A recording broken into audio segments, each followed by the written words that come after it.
The number 1.202 has 4 significant figure and the number 0.002 has 2 significant figure। तो पहली बात तो सही है कि यहाँ पे इसमें 4 significant figure नंबर हैं और इसमें कितनी है 2। अगर कोई नॉन जीरो डिजिट से पहले अगर जीरो तो वो काउंट नहीं होती, तो इसमें कितनी सिग्निफिकेंट फिगर है 2 ही है। दूसरा रीजन क्या देखा, all the non zero digits are significant.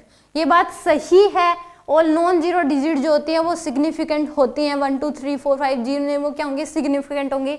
But यहाँ पे हम ये नहीं कह सकते कि इसका और इसका कोई रीजन है, यानी कि रीजन जो है वो करेक्ट एक्सप्लेनेशन नहीं है असर्शन की। यहाँ पे ये बात भी सही है और ये बात भी सही है, क्योंकि यहाँ पे नॉन जीरो डिजिट की दे रखा है कि नॉन जीरो डिजिट भी उस केस में है, तो उसके सिग्निफिकेंट फिगर हम कैसे देखते हैं। तो यहाँ पे आना चाहिए कि both assertion and reason are true, reason is not the correct explanation of assertion. तो बी ऑप्शन आना चाहिए यहाँ पे, क्योंकि यहाँ पे ये वाली बात तो दे रखी है कि इसमें नॉन जीरो डिजिट तो है ही, जीरो है इसमें, तो यहाँ पे ये करेक्ट एक्सप्लेनेशन नहीं है।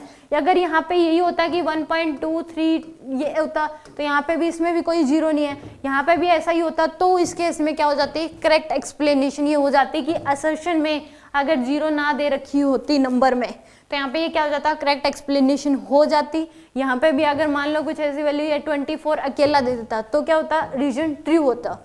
बट यहाँ पे नॉन जीरो डिजिट दोनों का आपस में कोई लेना देना नहीं है, तो यहाँ पे क्या आएगा असर्शन और रीजन दोनों ट्रू हैं, but reason is not correct explanation of assertion.